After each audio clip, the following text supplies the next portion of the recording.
love these guys. Hello, everyone, and welcome to the Secondhand Lions podcast with John Drennan, my good friend for many years, and I'm Bill Radford, and we are Lions fans, and we are here to talk about the Lions' disappointing loss to the Vikings and the upcoming game against the Commanders. So I'll start off, John, with saying it seems like we didn't play well in almost any phase of the game other than punting. We did well at punting. Jack Fox did well at punting, and he did well chasing down the guy after the blocked field goal. But too many penalties, too many missed opportunities. The fumble, the blocked field goal, just was not a was a poor performance. Much less than either one of us were expecting. Yeah, you got that right, buddy. And I tell you, when you're talking about, wow, the punting was great, the rest of the story probably wasn't really great. But that was a big disappointment. I actually went into this game, their eighth game they've played this year, feeling more confident about this one than any of the others. A big reason for that was Minnesota's been struggling, and JJ, he's only played 3 games as a pro, and this was his first game back, and I just expected some rust. And the Vikings weren't great. They did have their share of penalties. JJ's passing yards weren't all that great, but he led the team, and very frustrating to see the Lions. You said you felt like they lost all phases. I always say there's 4 phases: offense, defense, special teams, and coaching.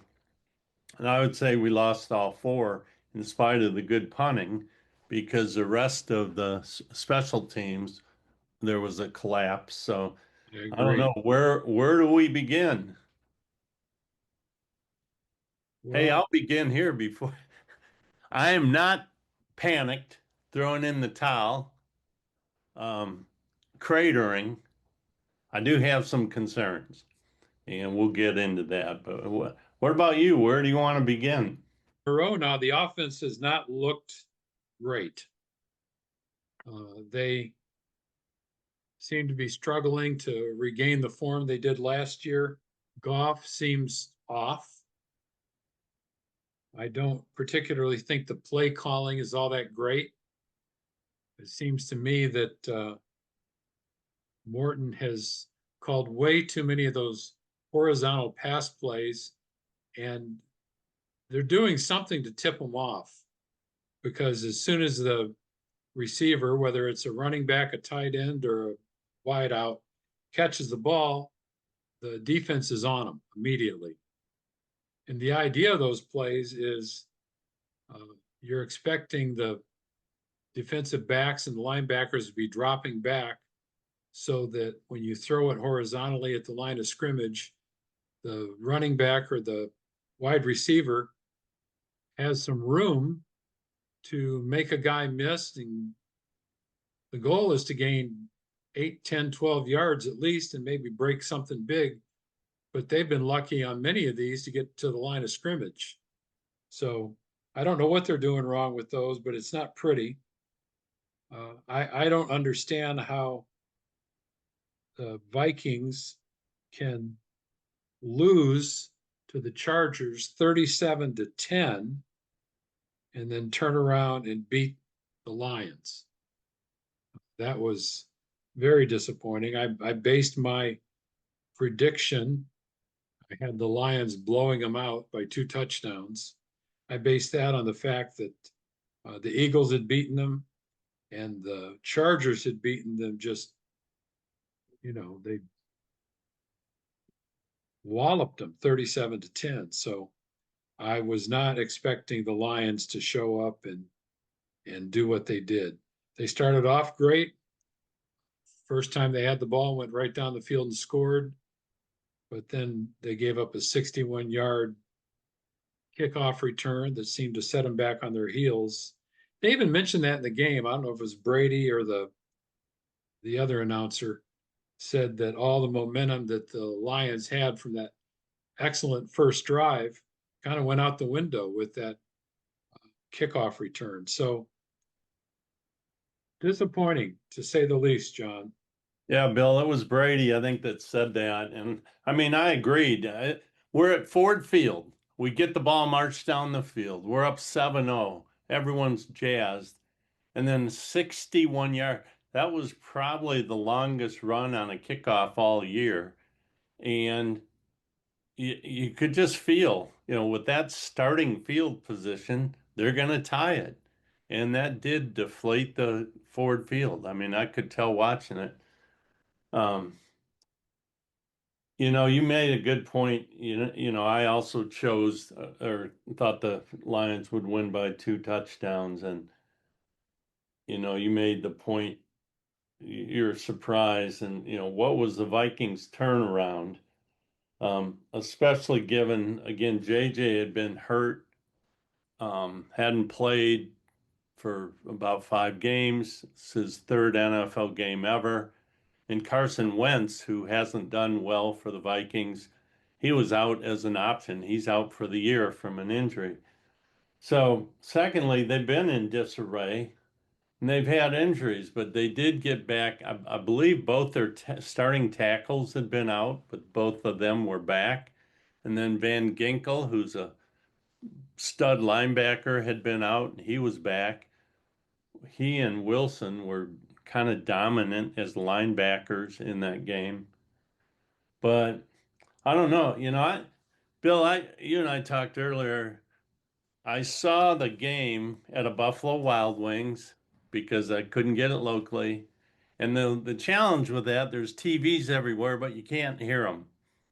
So I was listening to the Lions play-by-play in headphones watching the game, but the problem there was the game was about 2 plays ahead of the call. So, but anyhow, uh, um, now with that, I lost my train of thought. So you're at Buffalo Wild Wings. You had your daughter with you this time. Yeah, she was there in her Lions sweatshirt, and her 10-year-old son wearing his Patriots hat. A lot of Patriot fans there, and that game was on everywhere, and Patriots won. But I've still lost my train of thought. There was something I wanted to say related to this game. Well, I'll jump in and say that there were two plays, especially, maybe three, but two that I can think of right off the bat that really hurt. The Montgomery fumble, when he had, I think you mentioned it was 3rd and 12. He had the first down with more yards to come, and he let the Viking defender punch the ball out. The way to avoid that is high and tight. If you're holding the ball high and against your chest, they can't punch it out. You Right, hold it low like that, and they can. right, I remember Tiki Barber was the running back for the Giants, and he had some problem fumbling. And I'm not going to remember the coach's name, but he was a hard-nosed kind of guy uh, that they won some Super Bowls with. I He remember. made he made Barber carry the ball around all week long, high and tight. And I don't want to exaggerate, but I think he never fumbled again. Well, maybe that's what DM is doing this week because you're right. The ball was low and loose, and that was a turning point. But you said, I think there was a second play you were going to Well, the mention. blocked field goal. Right, The Lions are going to kick a relatively short field goal, and Bates kicked it too low, and a lineman stuck his big mitt up there and blocked it. And both of those plays are very avoidable, and something that I think just is an overall problem is attention to detail. I think the Lions were very good at that last year, and sometimes they have been this year, but overall, they've lacked attention to detail. And it doesn't matter how good you are, if you don't pay attention to little things like the ball high and tight, kicking the extra point or the field goal high enough, and covering kicks well, those are all manageable things that are escaping them right now. And you can lay that off on coaching. Campbell took the blame for all of it on Sunday as after the game at his press conferences. You knew that he would, but that was Bates kicking it too low. And the special teams coach is going to get drilled because they were so bad. And I guess that's somewhat fair, but I'm sure he didn't coach Bates to kick the ball low. And in special Oh, teams, the only thing we did well was punt. yeah, well, I want to come back to that, but I want to go back to what I was going to say earlier. Um, you talked about the offense not being great. You know, they haven't been for at least 3 games in a row. And today, you and I got talking about, remember the Ravens game? Seems like a long time ago, but they had two 90-plus yard drives. And that Right. just feels like in the Vikings game, that kind of felt impossible after the first drive for whatever reason. Then against the Bears, they put up 52 points in huge yardage. But then you talked about the horizontal plays, you know, the sideline passes. And you're right, there's times those are really effective, but 2 times we found they're not against the Chiefs and the Vikings. And the Packers. Yeah, in that whole first game. But those 2 plays you mentioned are 2 examples of more where their field position was so good. I mean, after the Montgomery fumble, they got the ball at the Lions 35. I believe that led to a field goal. After the blocked field goal, they got the ball down around the 30. By the way, Jack Fox made the tackle to save a touchdown on the blocked field goal. The 61-yard run we already talked about on the first kickoff return for the Vikings, put the ball on the Lions, 36, I think it was. And then, Bill, they had 4 penalties that led to first downs, The where it Lions was, did. yeah. And so the offense was putting and special teams was putting the defense in some really difficult times there. You know, when you got to defend 2 of the best receivers in the game and an athletic quarterback from 40 yards in, it's real tough to keep points off the board. Their So, whole playbook but is opened up then. yeah, but you talked about attention to detail, and I agree with that. And so I said at the start of this podcast, I've got some concerns. One of them is, have the Lions just got a bit too cocky? And is the humility a little bit eroded? And do they think they can just show up and win? And if that's the case, I get it because I get these are humans. Everybody's making such a big deal of they got the best 2 running backs and the best this and best that. And that's all true when they're at their best. So I'm not concerned for that long term because Campbell will shut that down. I think we're going to see a rebirth of the Lions this weekend against the Commanders, but that's one concern. A second one I think could be a bigger, and that is, you know, Bill, the first game of the year, the offensive line was atrocious, but that was all kind of understandable. And that seemed to get better and better for the most part each game. And I thought they were atrocious again, and that's not good, especially since we lost Mahogany at left guard for probably 2 months. So they got to fix that hole. But, you know, Bill Decker had 2 penalties. He had a holding and a false start. And that's typically because he's having trouble. You know, when offensive linemen hold and false starts and stuff, they're trying to get an advantage. And so that's a problem. So you got Decker beat up, you got Mahogany out. Graham Glasgow had the worst PFF score offensively. He had a bad game. Sewell got hurt, but he'll be back. So my concern is the offensive line. However, the other side of that, putting some new people in there on the line, who knows? Sometimes you see replacements come in and outperform starters, especially ones who are banged up. So, but those are my The thing about an concerns. offensive line, John, is it's got to be a cohesive unit. Yeah, that's absolutely, and that comes from playing together and communication, et cetera. That's So, different than a defensive line. You can put in a guy that's an all-star and he can make a big difference right away because they're not as much. They do a little bit, but they're not as much playing as a unit. Although on that McCarthy, I just thought of this, that McCarthy touchdown, that was a mistake by Hutchinson. yep. He was supposed to contain on the edge, and instead he chose to loop inside, looking for a big play, a sack or whatever. And McCarthy was just able to skirt to the outside and run in for a touchdown, and that was avoidable. And there were a lot of plays like that during the game that, again, attention to detail, plays that could have been avoided, plays that they haven't made, they didn't make last year, or if they made them, they were able to make up for them.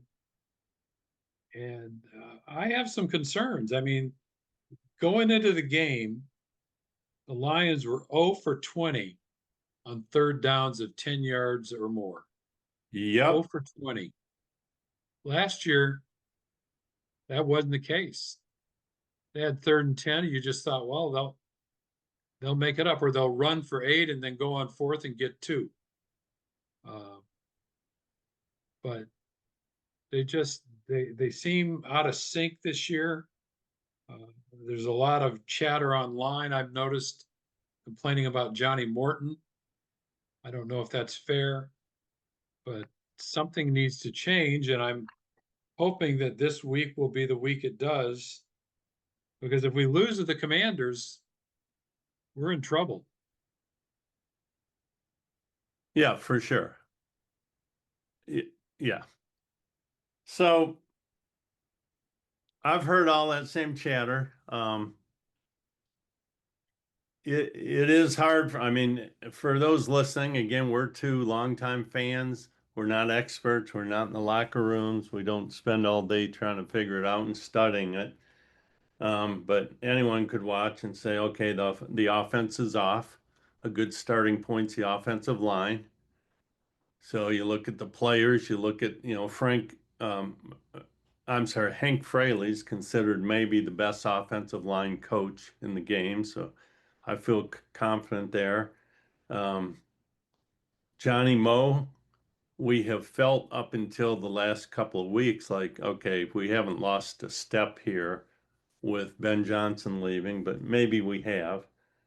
Um, 3 weeks in a row where the offense isn't looking very good is troublesome.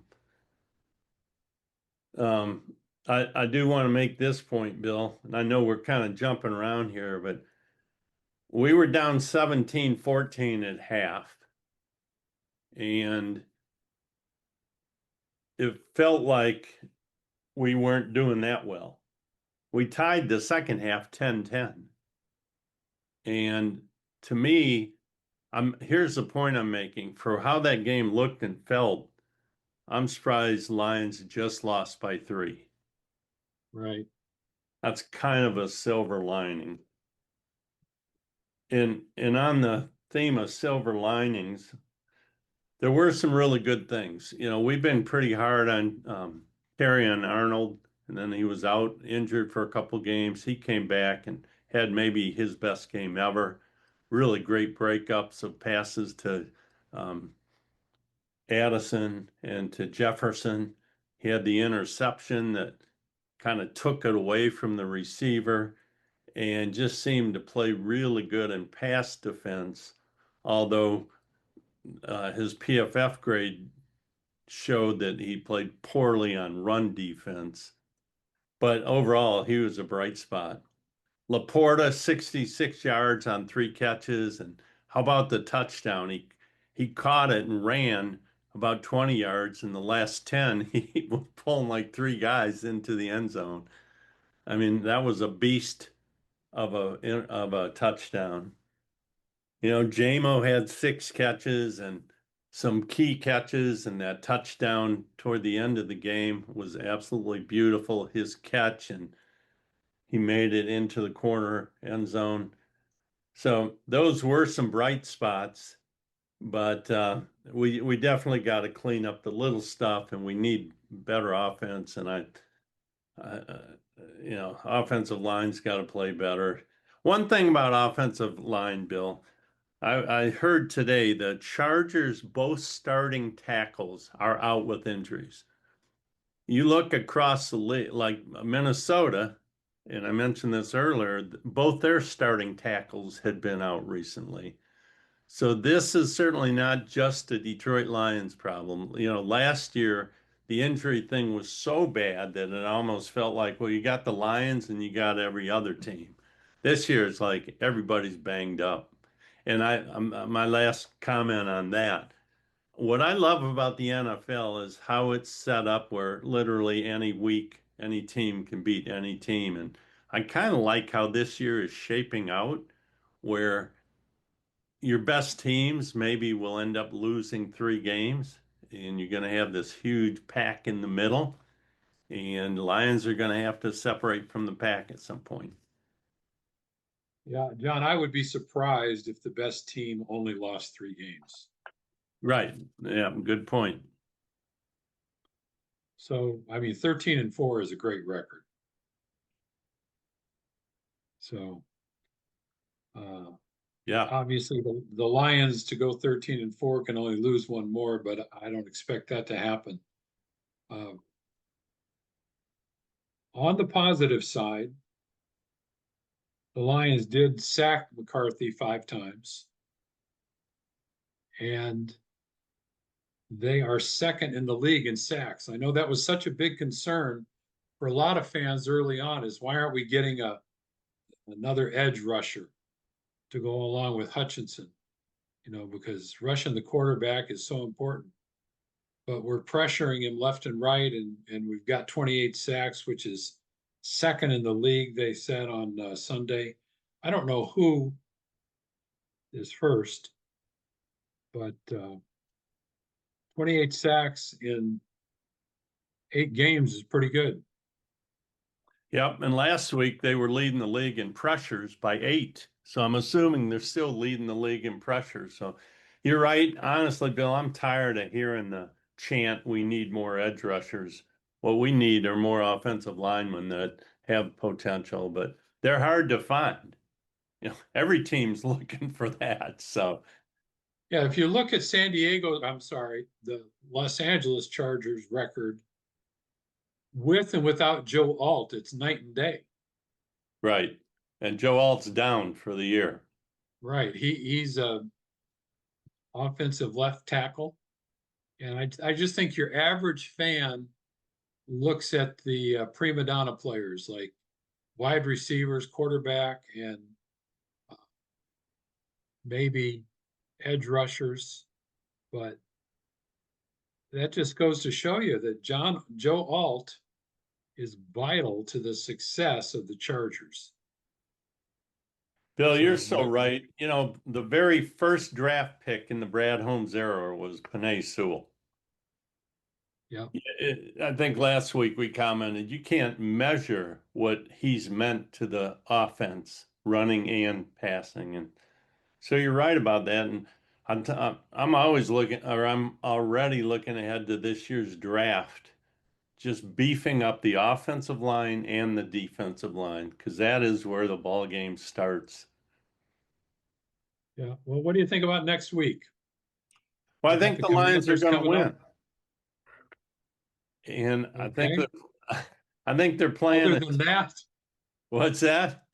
other than that, Well, I think the Lions are playing a team that is also in disarray. I've used that word I thought the Vikings were, but the Commanders more so. Their starting quarterback, Jaden Daniels, is now out, injured, probably for the year.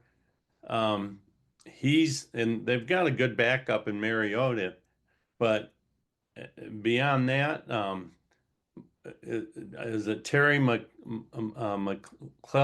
I'm not sure his name, but he's a McLaurin. weapon. He's out. Other guys are banged up that they're going to miss, and I think they're in real disarray. Vantage, um, they're at home, and trying to think, they played the Monday night game, right? No, there was Commanders, Sunday. I'm sorry. They played Sunday. Oh, okay, Sunday night. All right, but I just think again the Lions now this is a broken record for me. They just got too good of a roster, too good of coaching, and too good in all phases of the game. And I know I'm saying that after a game where they weren't good in any phase, but you know, Dan Campbell team hasn't lost two games in a row for 33 games going back to 2022. I absolutely don't see them losing. And my score prediction for this one has the Lions putting up 34 points and holding the Washington to 20, 34-20. All right. Well, I was looking at the past three games for the Commanders. They have lost three games by a total of 67 points. Maybe 34-10 then. 44-22 to the Cowboys. The Cowboys and 28-7 to the Chiefs and 38-14 to the Seahawks. Uh, two of those teams are good. Cowboys can score with anybody, although they couldn't against the Cardinals. My prediction is 31-14 Lions. I like it. Well, Bill, speaking of predictions, we started this year and talked about what do we think the Lions will do this year. I said I think they'll go 13-4. My breakdown was I think they'll win three out of four of the first four, the second four, the third four, the fourth four, and finish with the win against the Bears. They did go 3-1 in the first four games, losing to the Packers. I thought they were going to go 3-1 the second four till they just lost to the Vikings, so they went 2-2. I'm going to adjust, and we get to do this now about halfway through the season. I'm going to adjust my prediction for this year from 13-4 to 12-5, and I'm going to remain confident in their roster and their coaching and just who they've become. So that's my adjustment. What about you? Well, I said at the beginning that I thought they'd go 11-6 or 12-5. I'm going to go with 11-6. I think they've had a brutal schedule this year, playing playoff teams from last year. We're getting a break with the Commanders, I think, because Daniels is out. But like you said, Mariota is a serviceable backup. But they've got the Eagles and the Rams, who are problems coming up, and they're on the road for both of those. So I think if they go 11-6, that might even win the division. I just don't see them having the best record in the NFC this year. Well, in the division, they certainly have their incentives now when they play Green Bay on Thanksgiving Day. I've been excited about that game ever since they lost to Green Bay. And then they're gonna have their incentive when they go up to Minnesota later in the year. But those will both be very tough ones. And the Bears, who knows? They're tied with the Lions right now. Who knows that last game of the year, what we're looking at. Could be a game that decides the NFC North. Well, the Bears had no business winning that game on Sunday. Oh my gosh. And when I saw the last play when I learned it was Loveland from Michigan. That gave me a tad of satisfaction. Anyone that missed that game, 17 seconds to go. I don't think any timeouts. Caleb Williams throws the ball over the middle, and they had what, 60, 70 yards to the end zone. Throws it over the middle to Loveland, who sheds like three tacklers and sprints into the end zone. They win at the end. I mean, you're right. They had no business winning Well, on that the play. two of the Cincinnati defenders ran into each other instead of Loveland. Yeah. So where I said he shed them, he didn't really shed them. They kind of blew each other up, but you know. So that's the thing about this NFL. You know, I've always said I don't know how any team ever wins. It's so hard to win, and week to week, teams look different. You know, Dan Campbell's always said that during a year, you're going to have ups and downs. And so far, they've had three games where they basically sucked. You know, the opener against Green Bay, the Chiefs game, and the Vikings game. How many more times will they suck this year? Because my guess is if they don't, they'll win them all, but they'll likely suck a couple more times. So, In that Bears game, Flacco led him down the field and got a touchdown 50 seconds to go. In the last two games that Cincinnati played, Flacco has led them to 80 plus points, and they've lost them both. yeah, and how's that feel if you're on the offense for the Bengals? You're putting up Right. 40 plus a game and losing both times. That's Well, help. they spent all their money on wide receivers. Well, there you go. So All right, my if friend. Well, I'm looking forward to next week. I just I believe we're going to have a different tone. And I want to remind our listeners we appreciate you and hope you will share who we are. We have a website. It's the SHL for Secondhand Lions podcast.com, the SHL podcast.com, and tell others about us. Bill, I was at a watch party Sunday after Lions game. I made it back home and went to a friend's house. He's a huge Bills fan, had a group out on his deck with food and TV on the deck and Bills and Chiefs, and we were rooting for the Bills. But first thing I see when I walk in was a guy with the Lions hat on. I'd never met him, and so we had a good time talking. Well, you and I'll have a good time talking here next week. that's the hope. Well, look forward to seeing y'all next week. All right, everyone. Thanks for listening. Take care. Bye for now.